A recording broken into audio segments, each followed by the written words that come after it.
ஒவ்வொரு நாளும் ஒரு சுவாரஸ்யமான திகிலான அனுபவத்தை கொண்டு வரணும்னு சொல்லிட்டு இந்த வீடியோஸ் எல்லாமே உங்களை ஆச்சரியப்படுத்துறதுக்காகவே டெய்லிக்கும் வந்துக்கிட்டு இருக்கு. அந்த வகையில் இன்றைக்கி நாம் பார்க்கக்கூடிய ஒரு திகிலான கதை எதை பற்றினதுங்கிறத வீடியோ ஃபுல்லாகவே பார்த்து தெரிஞ்சுக்கோங்க. சரி வாங்க வீடியோக்குள்ளார போகலாம். லிட்டில் ஃபிங்கர் ஒரு யூனிவர்சிட்டி இருக்குது. அந்த யூனிவர்சிட்டிக்கு பக்கத்துலேயே ஒரு அழகான பார்க் இருக்குது. அந்த யூனிவர்சிட்டியில் படிக்கிற ஒரு பையன் எப்போவுமே நைட்டு அந்த யூனிவர்சிட்டியில் இருக்கக்கூடிய லைப்ரரியில் படிச்சுட்டு லேட்டாக தான் அவனுடைய ரூமுக்கு நடந்து போவான். அப்படி போகும்போது அந்த பார்க்கை கடந்து தான் அந்த பையன் அவனுடைய ரூமுக்கு போகணும். அப்போ தான் ஒரு நாள் நைட்டு லைப்ரரியில் படிச்சுட்டு அவனுடைய ரூமுக்கு போயிட்டு இருக்கும்போது தூரத்தில் அந்த பார்க்கில் ஒரு பொண்ணு உக்காந்துருக்கிறத இந்த பையன் பார்க்குறான். என்னடா இந்த நைட்டில் தனியாக ஒரு பொண்ணு இங்கே உக்காந்துருக்கா அப்படின்னு பார்த்துட்டு, சரி நமக்கு எதுக்கு வம்பு அப்படின்னு நினச்சிட்டு அந்த பொண்ணுக்கிட்ட எதுவுமே கேட்காம அந்த பொண்ணை கடந்து நேராக ரூமுக்கு போயிடுறான். அதுக்கப்புறம் மறுநாள் நைட்டும் இதே மாதிரி லைப்ரரியில் படிச்சுட்டு அவனுடைய ரூமுக்கு நடந்து போய்கிட்டு இருக்கிறப்போ நேற்று பார்த்த அதே பொண்ணு அதே இடத்துல இன்றைக்கும் அந்த பார்க்கில் உக்காந்துருக்கு. உடனே இவன் யோசிக்கிறான், என்ன நேற்றும் இந்த பொண்ணை இங்கே பார்த்தோம், இன்றைக்கும் இங்கே உக்காந்துருக்காளே அப்படின்னு அந்த பையன் நினச்சிக்கிட்டு இருக்கிறப்போ, சரி நமக்கு என்னன்னு சொல்லிட்டு இன்றைக்கும் அந்த பொண்ணை பார்த்துக்கிட்டே நடந்து போயிட்டுருக்கான். அப்போது திடீர்னு அந்த பொண்ணு இவனை திரும்பி பார்த்துக்கிட்டே அதே இடத்துலையே உக்காந்துருக்கு. ஆனால் அந்த பொண்ணை பார்க்கும்போது எல்லாம் இந்த பையனுக்கு ஏதோ ஒரு விதமான பயம் ஏற்படுது. சரி அதை பற்றி நாமே நினச்சிக்கிட்டு இருக்கணும்னு சொல்லிட்டு அவனுடைய ரூமுக்கு போய் தூங்கிடுறான். அடுத்த நாள் காலையில் பொழுது விடியுது. எழுந்திரிச்ச உடனேயே அந்த பொண்ணை பற்றியே யோசிச்சுக்கிட்டு இருக்கான். அந்த பொண்ணு யாராக இருக்கும், அந்த பொண்ணு எதுக்கு அதுவும் நைட்டு நேரத்தில் அந்த பார்க்கில் தனியாக உக்காந்துருக்கணும். சரி இன்றைக்கி நைட்டு எப்படியாவது அந்த பொண்ணை பார்த்து கண்டிப்பாக என்ன விஷயம்னு கேட்கணும் அப்படின்னு ஒரு முடிவு பண்ணுறான் இந்த பையன். அதே மாதிரி அன்றைக்கி நைட்டும் அந்த பையன் லைப்ரரியில் படிச்சுட்டு அவனுடைய ரூமுக்கு நடந்து போயிட்டுருக்கிறப்போ அதே பொண்ணு அதே பார்க்கில் அதே சேரில் உக்காந்துருக்கு. உடனே இந்த பையன் கிட்ட போகாமல் தூரத்தில் இருந்தே அந்த பொண்ணை கூப்பிடுறான். ஹலோ நீங்கள் யார், எதுக்காக இங்கே உக்காந்துருக்கீங்க அப்படின்னு. ஆனால் அந்த பொண்ணு கொஞ்சம் கூட திரும்பியே பார்க்கல. உடனே இந்த பையன் என்ன நம்ம பாட்டுக்கு கூப்பிட்டுக்கிட்டு இருக்கோம், இந்த பொண்ணு என்னன்னா திரும்பி கூட பார்க்கவே இல்லையேன்னு அது பாட்டுக்கு உக்காந்துருக்கு அப்படின்னு நினச்சிட்டு, சரி நமக்கு எதுக்கு வம்பு, நாம் நம்ம ரூமுக்கு போயிடலான்னு நினச்சி அவன் அன்னைக்கு ராத்திரியும் அவனுடைய ரூமுக்கு போய் தூங்கிடுறான். அதே மாதிரி அடுத்த நாள் நைட்டும் அந்த பையன் ரூமுக்கு போகிறப்போ இந்த பொண்ணு உக்காந்துருக்கு. உடனே இது சரிப்பட்டு வராதுன்னு சொல்லி இந்த பையன் நேராக போய், ஹலோ உங்களை தான் கூப்பிட்றேன் அந்த பொண்ணுக்கு பின்னாடி நின்று கேட்குறான். அப்போவும் அந்த பொண்ணு இவனை திரும்பி கூட பார்க்கவே இல்லை. சரின்னு சொல்லி அந்த பொண்ணோட ஷோல்டரில் கை வச்சு அந்த பொண்ணை கூப்பிட்றான். டக்குன்னு அந்த பொண்ணு இந்த பையனை திரும்பி பார்க்குறா. ஏங்க நீங்கள் யார், எதுக்காக இங்கே உக்காந்துருக்கீங்க, நேற்று நான் உங்களை கூப்பிட்டுக்கிட்டே இருந்தேன் ஆனால் நீங்கள் கொஞ்சம் கூட மதிக்கவே இல்லை அப்படின்னு கேட்டதும் அந்த பொண்ணு இவன்கிட்ட சொல்கிறா, நேற்று நீங்கள் கூப்பிட்டது எனக்கு கேட்கவே இல்லை அப்படின்னு சொல்கிறா. ஓ அப்படியா, சரி நீங்கள் எதுக்காக இந்த இடத்துல உக்காந்துருக்கீங்க அப்படின்னு அந்த பையன் கேட்குறான் இவங்கக்கிட்ட. அதுக்கு அந்த பொண்ணு சொல்கிறா, எங்கள் வீட்டில் எப்போ பார்த்தாலும் சண்டை போட்டுக்கிட்டே இருப்பாங்க, எங்கள் வீட்டில் என்னை பார்த்தாலே பிடிக்காது, அதனால தான் நைட் ஆனோடனே நான் இந்த இடத்துல வந்து உக்காந்துருக்கேன். இந்த இடத்துல இப்படி தனிமையில் உக்காந்துருக்கிறது என்னுடைய மனசுக்கு ரொம்பவும் அமைதியாக இருக்குது அப்படின்னு சொல்கிறா இந்த பொண்ணு அந்த பையன்கிட்ட. இதை கேட்டதும் அந்த பையன் பாவம் இந்த பொண்ணு அப்படின்னு இறக்கப்படுறான். சரி அப்படின்னா நாம் இனிமேல் ஃப்ரெண்ட்ஸாக இருப்போம் அப்படின்னு சொல்லிட்டு இதுக்கப்புறம் டெய்லியும் நைட்டு அந்த பையன் அந்த பொண்ணை பார்த்து பேசிட்டு தான் அவனுடைய ரூமுக்கு போய் தூங்குவான். அப்படி தான் ஒரு நாள் இந்த பையன் அந்த பொண்ணுக்கிட்ட பேசிட்டு ரூமுக்கு போனதும் இந்த பொண்ணை பற்றி அவனுடைய ஃப்ரெண்ட்ஸ் எல்லார்கிட்டையுமே சொல்கிறான். உடனே இதை கேட்ட அவனுடைய ஃப்ரெண்ட்ஸ், என்னடா சொல்கிற, நைட்டு நேரத்தில் அதுவும் தனியாக, அதுவும் அந்த பார்க்கில் ஒரு பொண்ணை பற்றியா, உண்மையாகவே அது பொண்ணு தானா அப்படின்னு அவங்க எல்லோரும் இவன்கிட்ட கேட்குறாங்க. டேய் உண்மையாகவே அது ஒரு பொண்ணு தாண்டா, நான் டெய்லிக்கும் அந்த பொண்ணுக்கிட்ட பேசிட்டு தாண்டா வீட்டுக்கே போகிறேன், எனக்கு தெரியாதா அப்படின்னு கேட்குறான் இந்த பையன் அவன் ஃப்ரெண்ட்ஸ்கிட்ட. சரி அந்த பொண்ணு பார்க்குறதுக்கு எப்படி இருந்துச்சுன்னு சொல்லிட்டு அந்த ஃப்ரெண்ட்ஸ்லாம் இவன்கிட்ட கேட்குறாங்க. அப்போது அந்த பொண்ணை பற்றின ஒரு சில அடையாளங்களை இவனுடைய ஃப்ரெண்ட்ஸ்கிட்ட சொல்கிறான். நீ சொல்கிற அடையாளத்தெல்லாம் வச்சு பார்க்கும்போது கண்டிப்பாக நாங்களும் அந்த பொண்ணை பார்த்துருப்போன்னு தான் நினைக்கிறேன், சரி நீ இருந்தாலும் கொஞ்சம் கவனமாக இரு அப்படின்னு அந்த ஃப்ரெண்ட்ஸ்லாம் இவன்கிட்ட சொல்கிறாங்க. உடனே இவனும் சரிடா அதெல்லாம் நான் பார்த்துக்கிறேன்னு சொல்லிட்டு காலேஜுக்கு போயிடுறான். அதே மாதிரி அடுத்த நாள் நைட்டும் அந்த பொண்ணுக்கிட்ட பேசிக்கிட்டு இவனுடைய ரூமுக்கு இவன் போகும்போது அவனுடைய ஃப்ரெண்ட்ஸ் எல்லாருமே பயங்கர அதிர்ச்சியில் இவனை பார்த்துக்கிட்டே நிற்கிறாங்க. டேய் என்னடா ஆச்சு உனக்கு, எதுக்காக இப்படி என்னை பார்க்குறீங்கன்னு அந்த பையன் அவன் ஃப்ரெண்ட்ஸ் கிட்ட கேட்குறான். அதுக்கு அவனுடைய ஃப்ரெண்ட்ஸ் எல்லாரும், இல்லைடா நீ ஒரு பொண்ணை பற்றி சொன்னியே, உண்மையாகவே அது பொண்ணு தானா அப்படின்னு கேட்குறாங்க. டேய் நான் தான் சொல்லிட்டேனே, டெய்லிக்கும் நான் அந்த பொண்ணை பார்த்து பேசிக்கிட்டு தான் வீட்டுக்கு போகிறேன், எனக்கு தெரியாதா, அது வெறும் சாதாரண ஒரு நார்மலான பொண்ணு தான்டா அப்படின்னு சொல்கிறான். அதுக்கு அவன் ஃப்ரெண்ட்ஸ் எல்லாரும் சரிடா என்னமோ பண்ணு. அவனுடைய ஃப்ரெண்ட்ஸ் எல்லாருமே அவங்க ரூமுக்கு போயிடுறாங்க. அதுக்கப்புறம் இந்த பையனுக்கு மனசுக்குள்ளே லேசாக பயம் வருது. நம்ம ஃப்ரெண்ட்ஸ் எல்லாம் ஏன் இப்படி கேட்குறாங்க அப்படின்னு யோசிச்சுக்கிட்டே அவன் ரூமுக்கு போய் அவன் தூங்கிடுறான். அதே மாதிரி அடுத்த நாள் நைட்டும் அந்த பொண்ணை பார்க்குறப்ப அந்த பொண்ணுடைய கால்கள் கைகள் எல்லாத்தையுமே பார்த்துட்டு அன்றைக்கி நைட்டு ரூமுக்கு வந்ததும் அவனுடைய ஃப்ரெண்ட்ஸ் கிட்ட சொல்கிறான். டேய் அந்த பொண்ணுக்கு கை கால் எல்லாமே நல்லா தாண்டா இருக்குது, ஒரு பேய்க்கு எப்படிடா கால் இருக்கும் அப்படின்னு சொல்லி கேட்குறான். அப்போ தான் அவனுடைய ஃப்ரெண்ட்ஸ் கேட்குறாங்க, இல்லைடா நீ சொன்ன அடையாளத்தெல்லாம் வச்சு பார்க்குறப்ப அந்த பொண்ணு கண்டிப்பாக இந்த யூனிவர்சிட்டியில் வேலை பார்க்குற ஒரு மேடமோட பொண்ணாக தான் இருக்கணும். அதுக்கு அவனும் சரிடா ஒரு மேடமோட பொண்ணு தானே, அதுக்கு என்ன பண்ணுறது, மேடமோட பொண்ணுனா பேசக்கூடாதா அப்படின்னு கேட்குறான் இந்த பையன். இல்லைடா அதுக்கு நாங்கள் சொல்லலை, நீ பேசிக்கிட்டு இருக்கிறதா சொல்கிறியே, அந்த பொண்ணு 3 வருஷத்துக்கு முன்னாடியே இறந்து போயிட்டா, அதுவும் அந்த பார்க்கில் நடந்த ஒரு விபத்தின் காரணமாகத்தான் அந்த பொண்ணு இறந்து போனான் அப்படின்னு சொல்கிறாங்க இந்த பையனுடைய ஃப்ரெண்ட்ஸ் எல்லாரும். இதை கேட்டதும் அந்த பையனுக்கு கொஞ்சம் பயம் ஏற்படுது.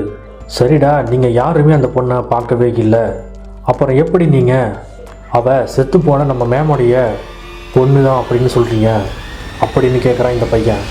அதுக்கு இவனுடைய ஃப்ரெண்ட்ஸ் எல்லாரும் சொல்கிறாங்க, சரி நாங்கள் சொல்கிறத நீ நம்ப மாட்ட, நாளைக்கு நீ அந்த பொண்ணை இரவு பார்க்குறப்ப அந்த பொண்ணுடைய கைகளை செக் பண்ணு, அந்த பொண்ணோட கையில் சுண்டு விரல் இருந்தால் அது சாதாரணமான ஒரு பொண்ணு தான், அப்படி ஒருவேளை அந்த பொண்ணுக்கு சுண்டு விரல் இல்லைன்னா அது கண்டிப்பாக உன்னை வேட்டையாட வந்த பேய் தான், அது நிச்சயமாக நம்ம காலேஜில் வேலை பார்த்த மேடமோட பொண்ணு தான், அதுவும் அந்த பார்க்கில் நடந்த ஒரு விபத்தில் இறந்து போன பொண்ணு தான் அப்படிங்கிறது நமக்கு தெளிவாக தெரிஞ்சிடும். இதை கேட்டதும் அந்த பையனுக்கு ரொம்பவே பயம் வந்துடுது. சரின்னு அன்றைக்கி ராத்திரி ஃபுல்லாகவே இந்த பசங்க பேசிட்டு அவங்க ரூமில் போய் தூங்கிடுறாங்க. அடுத்த நாள் காலையிலேயும் அந்த பையனுக்கு அந்த பார்க்கில் பார்த்த பொண்ணுடைய ஞாபகமாகவே இருக்குது. சரி இன்றைக்கி கண்டிப்பாக நாம் போய் அந்த பொண்ணை பார்த்துருவோன்னு சொல்லி அந்த பொண்ணுக்கு கண்டிப்பாக சுண்டு விரல் இருக்கணும் அப்படின்னு அவன் யோசிச்சுக்கிட்டே அன்றைக்கி ராத்திரி அவன் நடந்து போகிறான். அதே மாதிரி அன்றைக்கி நைட்டு அந்த பொண்ணை அவன் பார்க்குறப்ப, ஏய் நான் உனக்கு ஒரு கிஃப்ட் வாங்கிட்டு வந்திருக்கேன், நீ உன்னோட கையை காமி அப்படின்னு சொல்கிறான். அதுக்கு அந்த பொண்ணு அதெல்லாம் முடியாது, நான் என்னோடய கையை யார்கிட்டையும் காட்ட மாட்டேன் அப்படின்னு அந்த பொண்ணு இவன்கிட்ட சொல்லிடுது. நீ யார்கிட்டையும் காட்ட வேணாம், என்கிட்ட காட்ட மாட்டியா, உனக்காக நான் ஆசையாக ஒரு கிஃப்ட் வாங்கிட்டு வந்திருக்கேன், அதனால் எனக்கு நீ உன்னோட கையை காட்டலாமே அப்படின்னு அந்த பையன் சொன்னதும், சரி உனக்காக தான் நான் கையை காமிக்கிறேன்னு சொல்லி அந்த பொண்ணு தன்னுடைய 2 கைகளையும் இந்த பையனுக்கு முன்னாடி நீட்டுது. அந்த பையன் அந்த பொண்ணுடைய கைகளை பார்த்து ரொம்பவும் அதிர்ச்சி அடைகிறான். ஏன்னா அந்த பொண்ணோட கைகளில் சுண்டு விரலை காணும். ஏன்னா அந்த பொண்ணுக்கு நடந்த விபத்தில் அந்த பொண்ணோட கையில் இருந்த சுண்டு விரல் உடஞ்சிருக்கு. இதை பார்த்ததும் அந்த பையன் தன்னுடைய பயத்தை வெளிக்காட்டாமல் அந்த பொண்ணுக்கிட்ட எதுவும் பேசாமல் எழுந்திருச்சு நடந்து போகிறான். உடனே அந்த பொண்ணு, ஏய் உனக்கு என்னாச்சு, எதுக்காக என்கிட்ட பேசாமல் போகிற, நீ வா நீ வந்து இங்கே உக்காரு அப்படின்னு சொல்கிறா. ஆனால் அந்த பையன், இல்லை நான் கொஞ்சம் இன்றைக்கி வேகமாக ரூமுக்கு போகணும், ஃப்ரெண்ட்ஸ் எல்லோரும் இன்றைக்கி வேகமாக வீட்டுக்கு வர சொன்னாங்க அப்படின்னு சொல்லிட்டு நடந்து போயிட்டே இருக்கான். அந்த நேரத்தில் அந்த பார்க்கில் ஃபிக்ஸ் பண்ணியிருக்கிற எல்லா லைட்ஸும் விட்டு விட்டு எரியுது. இதெல்லாம் பார்க்குறப்போ அந்த பையனுக்கு கொஞ்சம் பயம் அதிகரிக்குது. அதுக்கப்புறம் அங்கே இருக்கக்கூடிய எல்லா லைட்ஸுமே மொத்தமாக ஆஃப் ஆகிடுது. உடனே அந்த பையனுக்கு என்ன பண்ணுறதுனே தெரியாமல் நின்றுக்கிட்டு இருக்கிறப்ப எல்லா லைட்ஸும் டக்குன்னு ஆன் ஆகுது. அப்பாடா ஒரு வழியாக எல்லா லைட்ஸும் ஆன் ஆகிட்டுன்னு சொல்லி திரும்பி பார்க்குறான். அந்த பொண்ணு இந்த பையனுக்கு முன்னாடி நின்று இவனை பார்த்துக்கிட்டு இருக்கா. அப்போது இந்த பையனை பார்த்து அந்த பொண்ணு சொல்கிறா, நீ என்கிட்ட பேச மாட்டியா அப்படின்னு கேட்குறா. அதுக்கு அந்த பையன் சொல்கிறான், நீ சாதாரண மனுஷியே கிடையாது, நீ சாதாரண மனுஷியே கிடையாது, நீ ஏற்கனவே இறந்து போயிட்ட, உன்கிட்ட நான் எப்படி பேச முடியும் அப்படின்னு இவன் கேட்குறான். அதுக்கு அந்த பொண்ணு, ஓ உனக்கு எல்லா உண்மையும் தெரிஞ்சிருச்சா அதனால தான் நீ என்னை விட்டு விலகி போறியா? பரவாயில்ல, நீ டெய்லிக்கும் என்கிட்ட வந்து பேசு அப்படின்னு அந்த பொண்ணு இவன்கிட்ட சொல்கிறா. ஆனால் அந்த பையன், இல்லை முடியவே முடியாது, வாய்ப்பே கிடையாது, உன்கிட்ட இனிமேல் நான் பேசவே மாட்டேன் அப்படின்னு சொல்கிறான். அதுக்கு அந்த பொண்ணு சொல்கிறா, அப்போது அப்படியா, அப்படின்னா உன்னை என்கிட்ட இருந்து யாராலையும் காப்பாற்றவே முடியாதுன்னு சொல்கிறா. அப்படி அந்த பொண்ணு இந்த விஷயத்த சொல்லிட்டு ரொம்ப பயங்கரமாக சிரிக்கிறா. அந்த நேரத்தில் அந்த பார்க்கில் இருந்த எல்லா லைட்ஸும் ஆஃப் ஆகிடுது. உடனே அந்த பையன் இந்த இடத்துல இருந்து எப்படியாவது தப்பிக்கணும்னு சொல்லி அங்கேருந்து ஓட ஆரம்பிக்கிறான். ஆனால் அந்த பையனால் அந்த இடத்துல இருந்து கொஞ்சம் கூட நகரவே முடியலை. ஏன்னா அந்த பொண்ணு அந்த பையனுடைய கால்களை இறுக்கமாக பிடிச்சிருக்கா. அதுக்கப்புறம் கொஞ்ச நேரத்தில் அந்த பார்க்கில் இருக்கக்கூடிய எல்லா லைட்ஸும் ஆன் ஆகுது. உடனே அந்த பையன், உன்னை கெஞ்சி கேட்குறேன், தயவு செஞ்சு என்னை விட்டுடு, நான் இங்கேருந்து போகணும் அப்படின்னு சொல்லி கத்துறான். ஆனால் அந்த பொண்ணு, நீ தான் டெய்லிக்கும் என்கிட்ட வந்து பேசுவேன்னு சொல்லியிருக்க, நீ தான் நம்ம ஃப்ரெண்டாக இருக்கலான்னு சொன்னேன், நான் உன்கிட்ட வந்து பேசலை, நான் உன்னை எதுவுமே பண்ண மாட்டேன், நீ என்னோட ஃப்ரெண்டு தானே அப்படின்னு சொல்கிறா. ஆனால் அந்த பையனும், இல்லை முடியவே முடியாது, எனக்கு உன்னைய பார்த்தா பயமாக இருக்குது அப்படின்னு சொல்கிறான். அதை சொன்னதும் அந்த பொண்ணு இவனுடைய கால்களை விட்டுடுறா. சரின்னு சொல்லி அந்த பையன் இந்த ஆவிக்கிட்ட இருந்து எப்படியாவது தப்பிக்கணும்னு நினச்சி வேகமாக ஓடி போகிறான். தூரத்தில் இருந்து ஒரு கார் வந்து அந்த பையனை அடித்து தூக்கிடுது. அந்த பையன் பயங்கர ரத்த காயத்தோட கீழே விழுந்து கிடக்கிறான். அந்த பொண்ணுக்கு எப்படி கைகளில் சுண்டு விரல் இல்லையோ அதே மாதிரி இவனுடைய கைகள்லேயும் சுண்டு விரல் கட்டாயி கீழே விழுந்துருது. அந்த நேரத்தில் அந்த பொண்ணு இவனுக்கு பக்கத்தில் வந்து, நான் தான் சொன்னேன்ன, நீ என் கூட பேசுனா உன்னை நான் ஒன்றுமே செய்ய மாட்டேன் அப்படின்னு சொல்கிறான். இந்த விஷயத்தை சொல்லிவிட்டு அந்த பொண்ணு இவனுக்கு பக்கத்துலேயே நிற்கிறா. அந்த ஆக்சிடெண்ட் பண்ண காரில் இருந்து ஒரு நபர் இறங்கி வந்து அந்த பையனை பார்க்குறாரு. ஆனால் அவருடைய கண்களுக்கு அவனுக்கு பக்கத்தில் நிற்கிற அந்த பொண்ணு இவருக்கு தெரியவே இல்லை. ஆனால் உண்மையிலேயே இதை கேட்குறதுக்கு ரொம்பவே பயங்கரமாக தான் இருக்குது. அதுக்கப்புறம் விபத்துக்கு அப்புறம் அந்த பையனும் ஆவியாகிடுறான். அதுக்கப்புறம் அந்த பொண்ணு சொல்கிறா, இப்போ நாம் 2 பேரும் இந்த பார்க்கில் உட்காந்து ஜாலியாக பேசிக்கிட்டே இருக்கலாம், நீனும் நானும் மட்டும் இனிமேல் ரொம்ப டீப் ஃப்ரெண்ட்ஸாக இருப்போம், வா போகலான்னு சொல்லி 2 பேரும் பார்க்கில் போய் உக்காந்துடுறாங்க. அந்த பையன் கீழே கிடக்கிற அவனுடைய உடலை பார்த்துக்கிட்டே போயிட்டுருக்கான். அந்த ஆக்சிடெண்ட் பண்ண நபர் கீழே கிடக்கிற அந்த உடலையே பார்த்துக்கிட்டு இருக்காரு. அதுக்கப்புறம் இந்த தகவல் அவனுடைய நண்பர்களுக்கு போய் சேருது. அவனுடைய நண்பர்கள்லாம் இதை அங்கே நடந்த இவன் சொன்ன எல்லா விஷயங்களையும் எல்லாருக்கிட்டையும் சொல்கிறாங்க. இந்த விஷயம் அதுக்கப்புறம் ரொம்ப தீயாக பரவி அந்த பார்க்கே ஒரு அமானுஷ்ய பார்க்காக இப்போ பார்க்கப்படுது.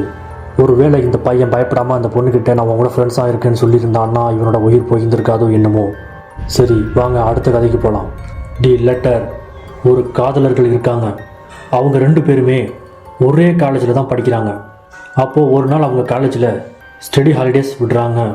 படிப்பு காரணமாக இந்த 2 லவ்வர்ஸும் பிரிஞ்சிருக்க வேண்டிய கட்டாயம் ஏற்படுது. அப்போ தான் அந்த பையன் சொல்கிறான் அந்த பொண்ணுக்கிட்ட, நீ டெய்லிக்கும் எனக்கு ஒரு லெட்டர் அனுப்பணும், அந்த லெட்டர்ஸை படித்ததும் நான் ரொம்ப மகிழ்ச்சியாகவும் இருப்பேன், நல்லா எக்ஸாமுக்கும் படிப்பேன், அதனால் நீ மறந்துடாமல் டெய்லிக்கும் எனக்கு ஒரு லெட்டரை அனுப்பணும் அப்படின்னு அந்த பையன் இந்த பொண்ணுக்கிட்ட காலேஜில் சொல்கிறான்.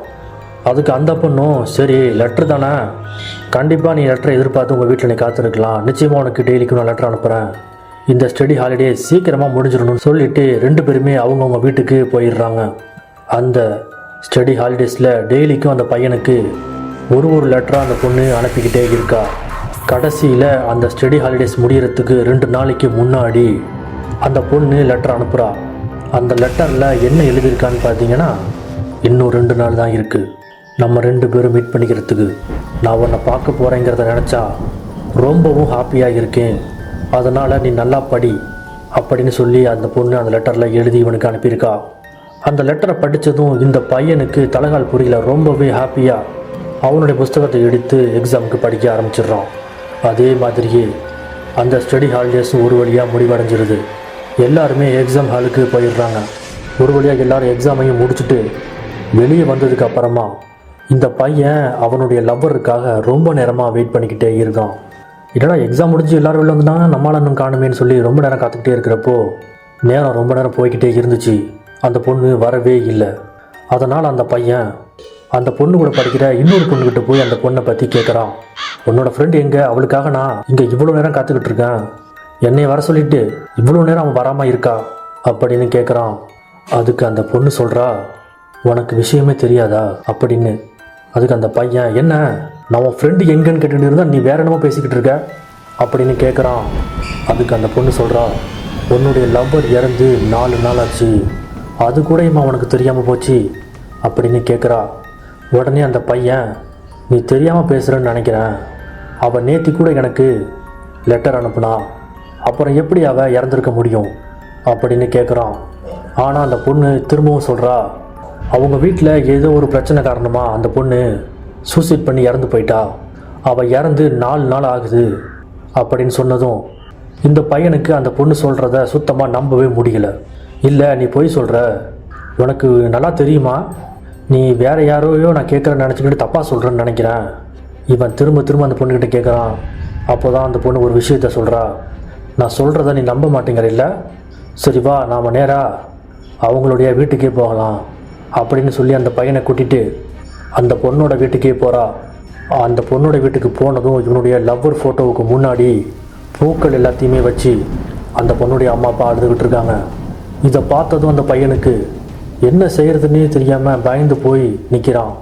அப்போ தான் அந்த பையனுக்கு திடீர்னு தோணுது, நம்ம கேர்ள் ஃப்ரெண்டு இறந்து 4 நாளாச்சு, ஆனால் இந்த 4 நாள்லேயும் நமக்கு லெட்டர்ஸும் தொடர்ந்து வந்துகிட்டே இருந்துச்சு, அப்படின்னா அந்த லெட்டரை யார் அனுப்பியிருப்பா அப்படின்னு அந்த பையன் யோசிக்கிறான். சரி, இந்த லெட்டர் எங்கேருந்து வருதுன்னு சொல்லிட்டு கண்டுபிடிக்கிறதுக்காக அவங்க அந்த வீட்டை விட்டு கிளம்ப போகிறப்ப அந்த பொண்ணுடைய அப்பா இந்த பையனை கூப்பிடுறாரு. டேய் தம்பி, இங்கே வாடா, நீ தான் என்னுடைய பொண்ணோட பாய் ஃப்ரெண்டா, அவள் உன்னை பற்றி நிறையவே சொல்லியிருக்கா எங்ககிட்ட, அது மட்டும் இல்லை உனக்காக அவள் நிறைய லெட்டர்ஸும் எழுதி வச்சுருக்கா, அவளுடைய ரூம்குள்ளே போய் நீ பாரு அப்படின்னு சொல்கிறாங்க. உடனே இந்த பையனும் வேகமாக ஆசையோடையும் வருத்தத்தோடையும் அந்த பொண்ணுடைய ரூம்குள்ளார போய் அவள் எழுதி வச்சிருக்கக்கூடிய லெட்டர்ஸ் எல்லாத்தையுமே எடுத்து படிக்கிறான். ஆனால் அதில் எதுவுமே எழுதலை, ட்ரூ அட்ரஸை தவிர. அதை பார்த்ததும் அந்த பையன் ரொம்பவும் மனசுடைஞ்சி போயிடுறான். அதுக்கப்புறம் அந்த பொண்ணுடைய அப்பா கிட்ட போய் சொல்கிறான், அங்கிள் அந்த லெட்டரில் எதுவுமே எழுதலை, வெறும் ட்ரூ அட்ரஸ் மட்டும்தான் எழுதியிருக்கு அப்படின்னு சொல்லிட்டு அவங்க வீட்டை விட்டு கிளம்பி வந்துடுறான். அடுத்த நாள் காலையில் இந்த பையன் அந்த கேர்ள் ஃப்ரெண்டோட ஃப்ரெண்டுக்கிட்ட பேசிக்கிட்டு இருக்கிறப்போ போஸ்ட்மேன் அங்கே வராரு. தம்பி, உன்னை எங்கெங்கெல்லாம் தேடுறது, உனக்கு ஒரு லெட்டர் வந்திருக்கு அப்படின்னு சொல்கிறாரு. உடனே அந்த பையன் அந்த லெட்டர் எங்கேருந்து வந்திருக்குன்னு கேட்குறான். அதுக்கு அந்த போஸ்ட்மேன் சொல்கிறாரு, அந்த லெட்டர் எங்கேருந்து வந்துச்சுன்னா தெரியலப்பா, அதில் வெறும் ட்ரூ அட்ரஸ் மட்டும்தான் இருக்குது அப்படின்னு சொல்கிறாரு. உடனே அந்த லெட்டரை போஸ்ட்மேன் கிட்டேருந்து வாங்கி இந்த பையன் அந்த பொண்ணுக்கிட்ட காட்டுறான். அதுக்கு அப்போ அந்த பையன் சொல்கிறான், நான் தான் சொன்னேன்ல, டெய்லிக்கும் எனக்கு இந்த மாதிரி லெட்டர் வந்துக்கிட்டே இருக்குது, அதுவும் அவனுடைய எழுத்தில் தான் வருது, நான் சொல்கிறத நீ நம்பவே இல்லைல்ல, இந்தா நீயே இதை பிரித்து படி அப்படின்னு சொல்லி இந்த பையன் அந்த பொண்ணுக்கிட்ட கொடுத்துட்றான். அதை அந்த பொண்ணு பிரித்து படிக்கிறா. அந்த லெட்டரில் என்ன எழுதியிருக்குன்னா, சாரிடா, நான் இன்றைக்கி வர முடியலை, கண்டிப்பாக நான் நாளைக்கு உன்னை வந்து பார்க்குறேன் அப்படின்னு எழுதியிருக்கு. இதை படித்ததும் அந்த பொண்ணு ரொம்பவும் பயந்து போயிடுறான். ஆனால் இந்த பையனுக்கு இது ஒரு கேள்வியாகவே அவனுடைய மனசில் ஓடிக்கிட்டே இருக்குது. நம்மளுடைய கேர்ள் ஃப்ரெண்டு இறந்து போயிட்டா, ஆனால் அவள் எழுதுனது தான் இந்த லெட்டர், இதெல்லாம் எங்கேருந்து வருது அப்படின்னு சொல்லி ரொம்பவும் ஃபீல் பண்ணிக்கிட்டே இருக்கான். அடுத்த நாள் அவன் காலேஜுக்கு போகாமல் அவங்க வீட்டிலேயே உக்காந்து ரொம்பவும் மனசு உடஞ்சி அழுதுகிட்டே இருக்கிறப்ப திரும்பவும் ஒரு லெட்டர் அவனுக்கு வருது. அந்த லெட்டரை வாங்கி மனசு உடஞ்சி போய் படிக்க ஆரம்பிக்கிறான். அதில் என்ன எழுதியிருக்குன்னா, நான் இறந்து போனால் என்ன, நான் உனக்கு லெட்டர் அனுப்பக்கூடாதா, நீ எப்போவுமே அழுகக்கூடாது அப்படின்னு அந்த லெட்டரில் எழுதியிருக்கு. இதை படித்ததும் அந்த பையன் ரொம்பவும் மனசு உடஞ்சி அந்த லெட்டரை கீழே போட்டுட்டு பயங்கரமாக கத்தி அழுகுறான்.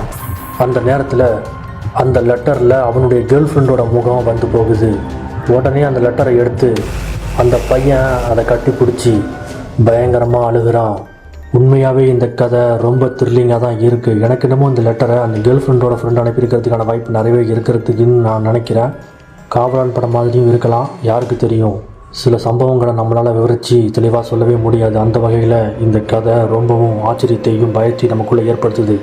இன்றைக்கி பார்த்து இந்த தகவல் கண்டிப்பாக உங்களுக்கு ஏதோ ஒரு வகையில் பயத்தையும் சுவாரஸ்யத்தையும் ஏற்படுத்திருக்கோம் நம்புகிறேன். நாளைக்கு நம்ம இதை தொடர்ந்து அடுத்த கட்ட திகிலுக்குள்ளே போகலாம். நீங்கள் அந்த திகில் கதையை கேட்க தயாராக இருங்க.